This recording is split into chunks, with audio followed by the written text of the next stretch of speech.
Hey, good people, Davia here, and welcome to another episode of Tales from the Shaker. I got another fun person here. Actually, she's a repeat. She is my first repeat guest, one of my favorite guests from my first season, Gail Dudley, Minister Gail Dudley, journalist Gail Dudley, the audacious advocate Gail Dudley. Welcome, lady. Thank you. One of the reasons I wanted to have you is I love, the whole premise of Tales from the Shaker, right, is the shaker is you, the mover and the shaker in your own world, sphere of influence. The shaker is any kind of incident or circumstance that causes you to think a new way or grow or do a new thing, find a purpose, a passion. And then, of course, the shaker is the cocktail shaker, because I mix us up a little something we'll talk about later on. You have been on this growth and expansion journey that is so inspiring to me. And I just want to have a conversation with you and see where it goes. Let's go. So I'm going to read a little bit. Hot flash moment, y'all. Keep living and you'll be blessed to go through that too. I know you hate bios, so I'll skip around a little bit. Please, but there's some phrases that I just really want people to hear that really describe you and the confidence with which you embody the space you are in life right now. And I love it. Okay. Just call her the audacious advocate. I love that. Gail makes bold moves by highlighting entrepreneurs, nonprofits, causes, and political platforms through her media outlet, which is in a lot of places. She is the influential host of News in Motion, weekday news with relevant commentary and a call to action, mixed with an inspirational message, advocating and shaking up the status quo. I didn't even know shaking up was in there. That's all the more appropriate. You do have a loyal and engaged audience on multiple platforms. I am one of those loyalists. And her purpose is to uplift people and unlock their potential by inspiring people to a call to action. There's much more I could say, but I'm going to leave it at that. That gives the essence of you. This was off of GailDudley.com. Y'all should check her out, and you can see all the many things that she's offering through her website. So welcome, lady. Thank you so much. I know we didn't really have, just like the previous conversation, we just kind of show up and see where it goes. I love that. I love that it flows. I know I'm sure that we're going to have some laughter.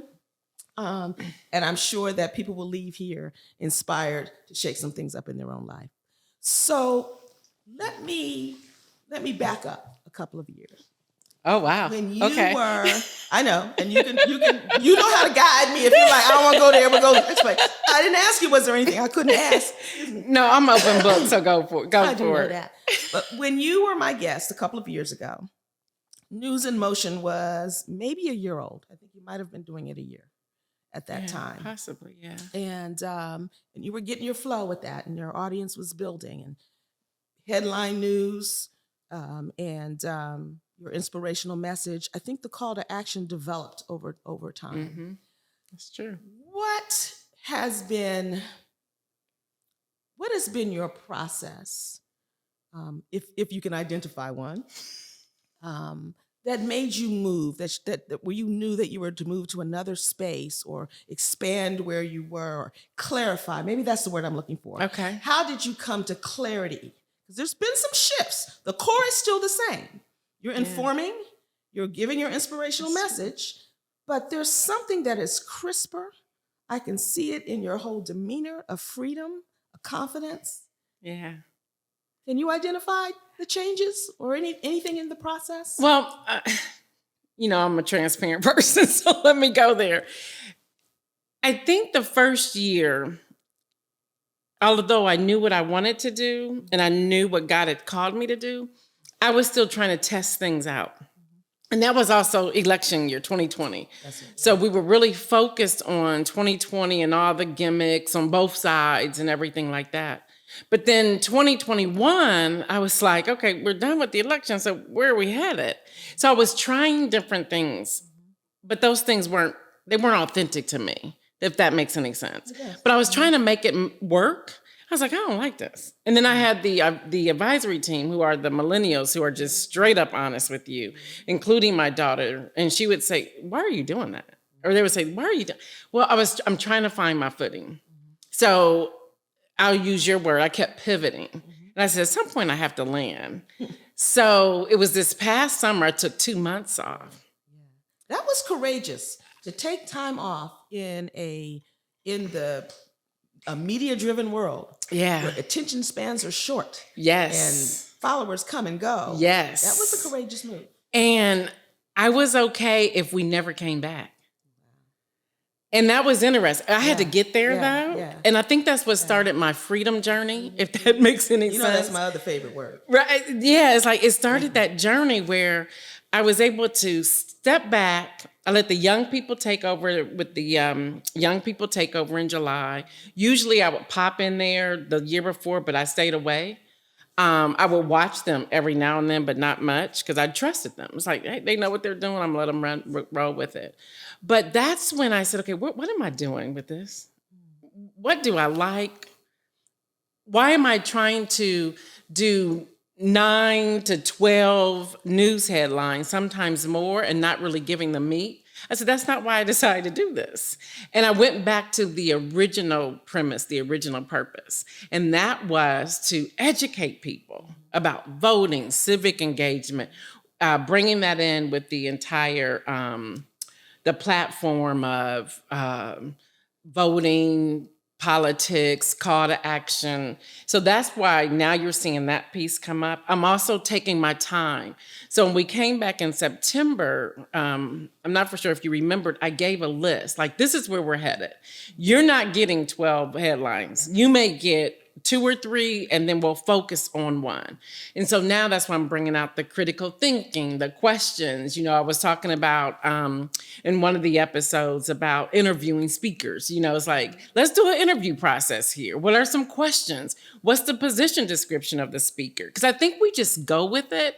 So I decided to dive into that, realizing that everyone's not interested in that. That was one of my favorite episodes. I love it was Speaker being Speaker of the House. Speaker of the House. It was during a time right after Kevin McCarthy was ousted, and we have no speaker. We have no speaker. And stuff was in bunch of chaos. names being thrown around, and what are the qualifications? Right. And I thought those questions were fantastic. I just sat there and thought about if I was sitting in the seat of to be interviewed for a position, what type of questions? So I started thinking about the position description and say, here are some questions.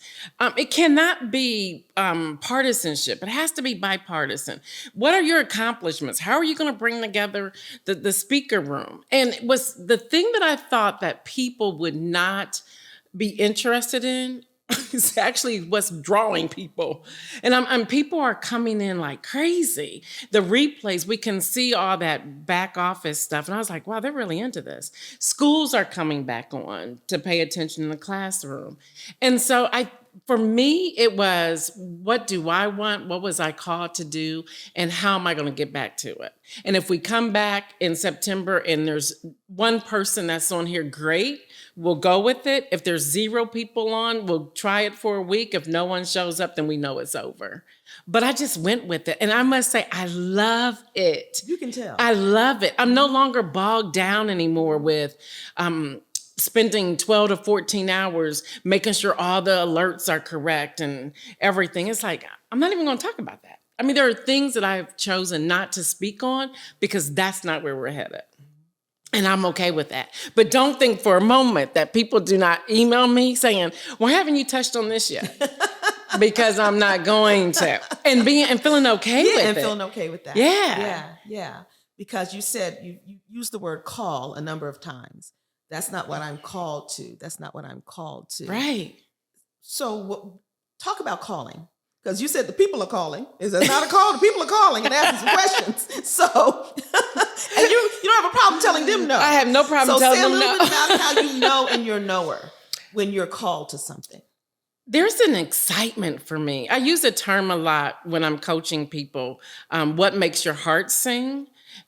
And what's happening right now with News in Motion is making my heart sing. Now, it doesn't mean I'm not grieved by some of the actions that are taking place in our political landscape, but to dig into it, to get an understanding, to connect the dots, All of that is making my heart sing. I'm not just satisfied with, okay, this happened, this person's now changing parties, and this person's now being out. Well, why are they being ousted? What's the conflict? And then really getting into it that way, and then looking back, stepping back, if I should say. And I step back and say, okay, how do we encourage more citizens to become registered voters? Stepping back to say, okay, they're registered to vote, but why aren't they engaging in the voting process? There was a piece in the New York Times not long ago that was talking about how people are dissatisfied and they're not going to vote because they think that, and I've been using this term lately, the house is in chaos. It's like, it's just chaotic. Well, how do we still keep people engaged? And how do we get people to understand if you're dissatisfied, we have to vote that way? So that purpose of, for some reason, God has gifted me to connect the dots for people and to get them to start thinking about your vote matters, it's valuable, you're worthy of your vote, you worked for your vote, just looking at it differently, and being okay in the pushback, because I get that too. I get the pushback of, why aren't you telling people to vote down ballot? Mm-hmm. There may be times that I do that, but I split tickets all the time. Well, I think the thing that I hear when I'm a news emotion committed person, committed follower, is you encourage people to think. The things that I hear repeatedly are connect the dots. Mm-hmm. Don't just take my word for it. Yeah. Here's a source. Here's some websites. Here's some, go vet this for yourself. There was a third that came to mind. It'll come back to me in a little bit, but you and relevance. Mm-hmm. Mm-hmm. So when I think of the phrase audacious advocate, and that voting is a big push, voting registration, voting engagement is a big push, the relevance, I think the gap for many people is, how is that relevant to my everyday living? I think people don't understand that the taxes you pay, the services in your community, who is running your schools that your children attend. Absolutely. Just you tell me what are your passion places for people around that topic, around voter education in particular? I don't know if I did that segment this year or last year, but I did a segment on the benefits when you get your paycheck. And I said, do you even know where that money's going? It's like, have an understanding as, okay, this is being pulled out of my paycheck. Where is it going? And I think I brought it up when I was talking about Medicare and Medicaid. With, my mom has been bedridden and all of that. And just to know that process of Medicare and thinking about how much money you've actually paid into that. And in the end, how much you actually get back from that. Is it even 5%? And let's have a discussion about that. That's why I tell people, or I strongly suggest, I shouldn't say tell, go to your town hall meetings, get to know your representative, even if you didn't vote for them.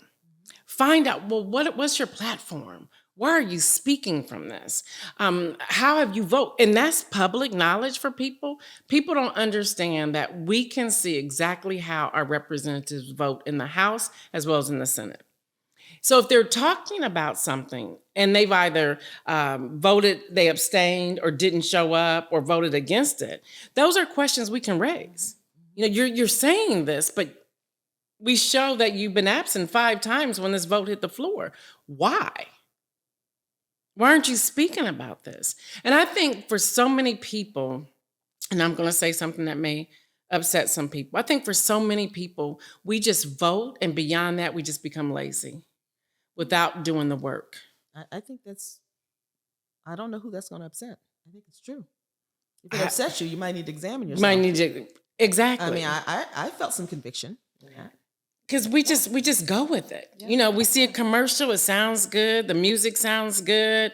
We're like, oh yeah, I hear this name over and over and over again. But who are they? Have you taken the time to vet them? So that's my passion. I really want people, and it takes more than 5 minutes.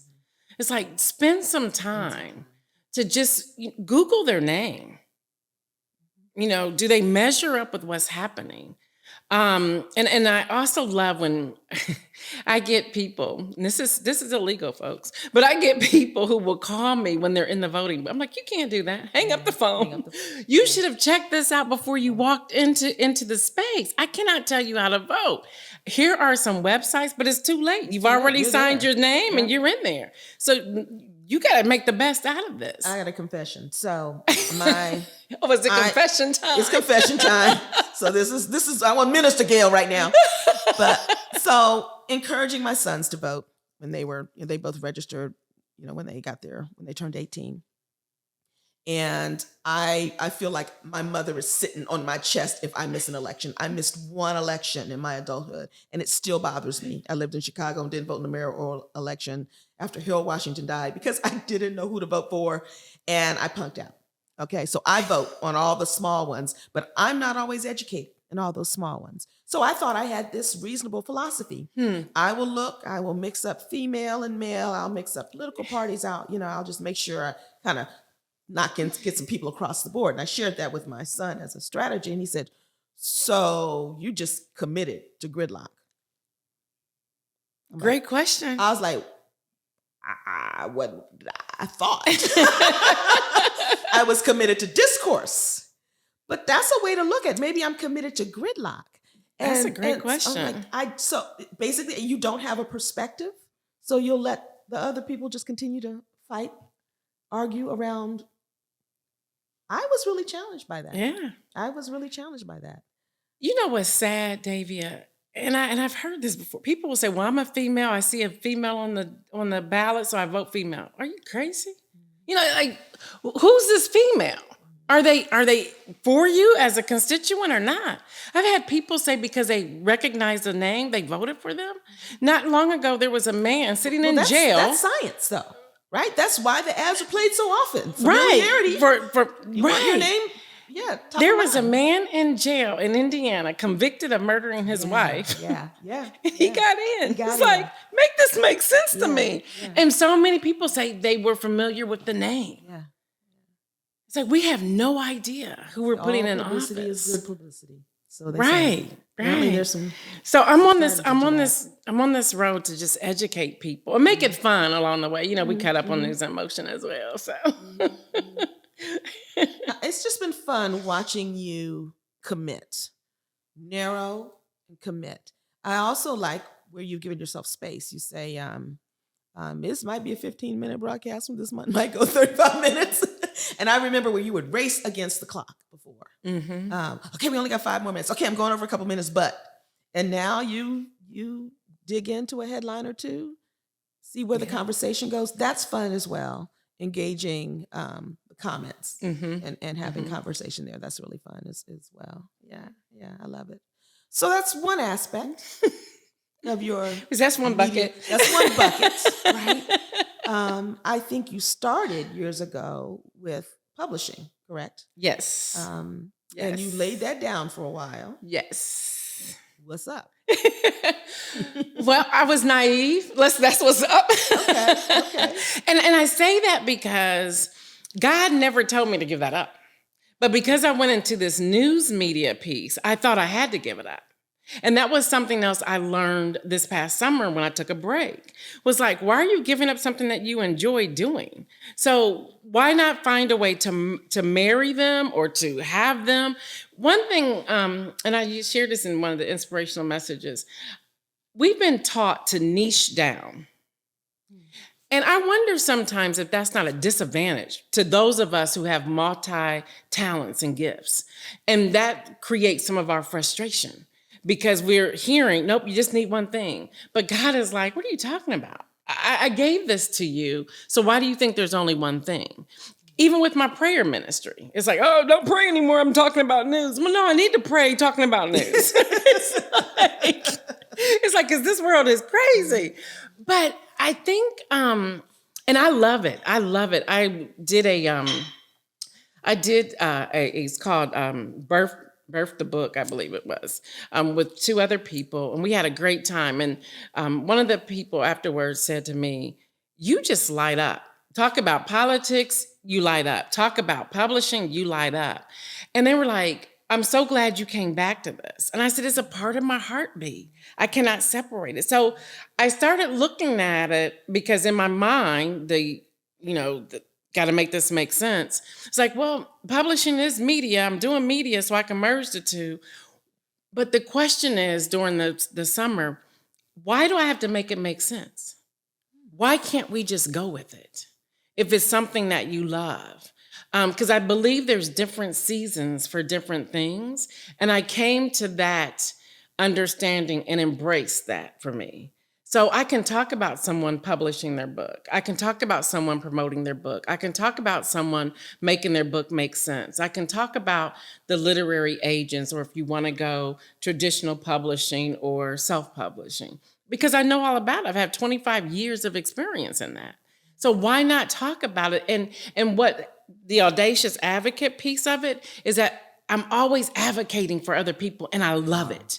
I want to keep people out there. And it's like, here's a book by a well-known author, but here's a book by a new author, but this book is probably more powerful than the well-known author. Not discrediting the well-known author, but how can I help them get out here? And what can I do to put them on the podcast, the News in Motion, or in the newsletter, or connect them with other people? And I felt that staying back was selfish because I was being selfish, concerned more about what people would think. Instead of saying, well, this is my gift. I don't care what you think. People think you're too talented. What do people think? I don't know. I had people say, you're just doing too much. Okay. And that would shrink me back. But then God had to remind me, I'm sorry, did I make a mistake in creating you? Like, I gifted you for this. And there are people that they may not even know they need you right now, but they need you. But here's my problem, Davia. Can I give you my problem? I give so is this much. Counselor Davia, or is this which hat am I Yeah, I'm putting on? talking to Counselor Davia. All right. I give so much away that sometimes I find myself angry. Like, even my children, I can be on a call or something, they're around, and they're adults, and they're like, why'd you just give away about $1,000 worth of content? Because I love it. It's like I love empowering people, but I do have to find a balance. And I think I'm also getting there in my life too. It's like, I have a child who's really into marketing and all that. And she says, Mom, you decide, here's 10% or 20% of my offering. And this is my donation base. But once you hit that 20%, you have to charge people for this. She said, because how are you going to live? You need those people in your life. I'm not one. Yeah. I'm not one, and have struggled with learning how to price myself as I've expanded from clinical to coaching as well. How do I expect people to pay this for my expertise? I just don't think that way. But I've got a husband that does. He thinks and I'm always telling you. Monetize. How we gonna monetize? You can monetize this. And I love both are necessary. Right. Your gift was given, so you received it. I received it. Right? You received it. You received those gifts. Right. And so I think it's a beautiful expression of acknowledging where you've received your gifts from to give them away at times. But I think also it can devalue the gift. And I agree with you. Yeah. And I'm seeing that now. But in my head, I'm like, $5,000. Well, yeah, you're worth it, girl. You've been doing it for 25 years. It's like, it's okay. And there are people who will pay it. And there's people who will pay it. I've been telling myself lately, because I have a coach as well. I believe coaches should have coaches. And she said to me, give yourself permission to succeed. And she told me this back in February, March, and I keep repeating that. It's now on my screen on my phone. Give yourself permission to succeed. And it's okay. And it's okay. And sometimes it means your audience will change. And that's okay as well. But I had to get there. I had to get there. And maybe to some degree, I'm thinking about the book of the Bible, talking about Isaac. Lay your Isaac down. Just lay your Isaac down and pick up that calling and go with it. And everybody's not going to go with you, but that's okay. There was a clip of Tyler Perry. I don't know if you've seen him doing I think he was preaching at a church. And he used the example of a rocket launchers. And he says, that when a rocket is launched, those launchers, once it reaches a certain altitude, they fall away. It's like everybody can't go the whole distance with you. Wow. Don't be mad at them. Right. It's not their purpose to go. The launcher's purpose was to launch, and then they fall away. So don't be mad at them. Don't be afraid that they've left. They're not supposed to go where you're going. And I thought that is a beautiful example. That is. Of letting people be where they are in your life. Yeah. Of your continuing to move, and your rocket is launched in a certain direction. That's that rocket. Each rocket has its own trajectory. That's true. A different rocket has a different trajectory. That's true. We may all be rockets.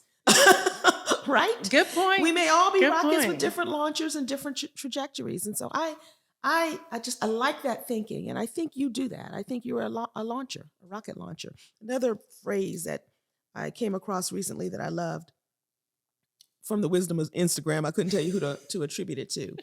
But there's some good stuff on Instagram. There's some good stuff. There's some pithy sayings, and some are, sound good until you examine them, and others are. But I love this. There was a woman entering into empty nest life. My nest is empty, and that sounds so void. And she says, "No, I don't have an empty nest. I'm a bird launcher." Wow. I'm like, I like that. I like that. I like that. I like that. I like that. I think you're kind of a bird launcher, lady. I'm a bird launcher. I think you're a bird launcher. I like that. Yeah. I'm going to steal that. Yeah. Well, it wasn't mine again. It was out there on Instagram. I don't even know who it belonged to. But I love that. I love that phrase. Yeah. So let's project. We know that our time on earth at some point is limited. So we want to live it to the last day. Yeah. What would you want your legacy to be? Gosh. I know. Let me take a sip. No. I will too. That was a good question. That was a darn good question.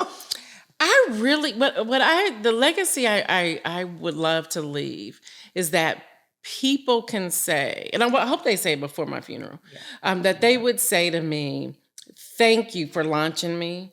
Thank you for believing in me, and that they will that I did not shun anybody. If I see something, it's like, hey, why don't you think about this? I've done that on Instagram. I'll see something, I'll inbox them and say, hey, this looks good. Have you ever thought about this, and this? And sometimes I have to catch myself like, they didn't ask me for any information. So do I really want to give it to them? But I want to help people. And I think the help comes from, I've had to work it hard on my own. And I'm like, why reinvent the wheel when somebody's already out here and can share this with you? So I would love people to say, wow, she was a giver. So she left a legacy of giving, a legacy of encouragement, a legacy of promoting people, a legacy of believing in people. Because I believe in everybody. Like, I really think people can, I see something like, you can soar. Working with a young lady on her book right now, and I said, you have workshops here, you have consulting here, you have coaching here, you have a series here, and just showing her and encouraging her that she can believe in herself, that she can see the same thing that I can see.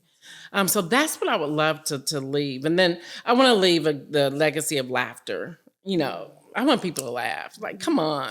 Let's find a way to work around some of this negativity and just laugh. I'm telling you, those 2 months did something for me. It sure did. And I love it because you came back. You're here with another level of freedom. Celebrating another birthday, right? It's like you're expanding your world, your perspective, your access is expanding while at the same time pinpointing, I guess. I don't know what the proper analogy is, but it's a delight to see. It's one of the reasons I wanted you to come back. Like, that was 2 years ago, you were launching something that was beautiful and had energy and you were passionate about, and watching it grow and refine, and you're all the more you than you were a couple of years ago. It's inspiring. And that's what I hope to come from these conversations. I hope people get inspired to look at their own lives, shake something up, be willing to step out of your own comfort zone or silence some of the other voices. I know that's where I struggle. I can get caught up in some of those voices in my head. You're too old, or you're too this, or there's not enough that, and learning to pursue my trajectory for an audience of one. Yeah. Right. Yeah. It's interesting you said that. If I can speak to that. Please, real quick. Kevin, my husband, always says to me, you're just like a kid. And I've started saying back to him, and that's why I stay young. Like that's why. And I get real excited about things. Yeah. And I pray that I never lose that as long as I'm here on earth.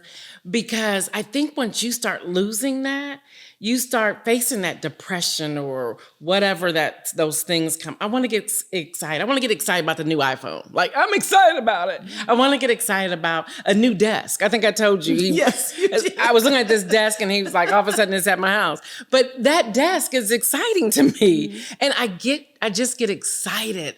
So even when I see things, your podcast, I'm so excited. I'm sitting in class, like telling everybody, oh, our podcast is ready. And you just really punked me because it wasn't out yet. But I'm just excited about it. Creating anticipation.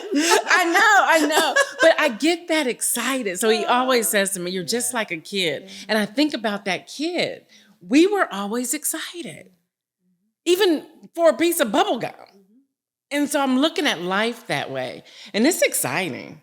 And I think that's where the freedom is coming. No, I know that's where the freedom is coming from. I love it. Yeah.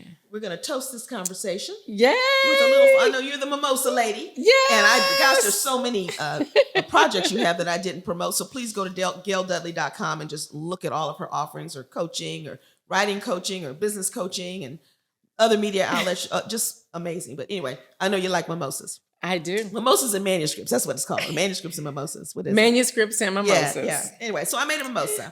And I know you love fall, as do I. So just a little fall version.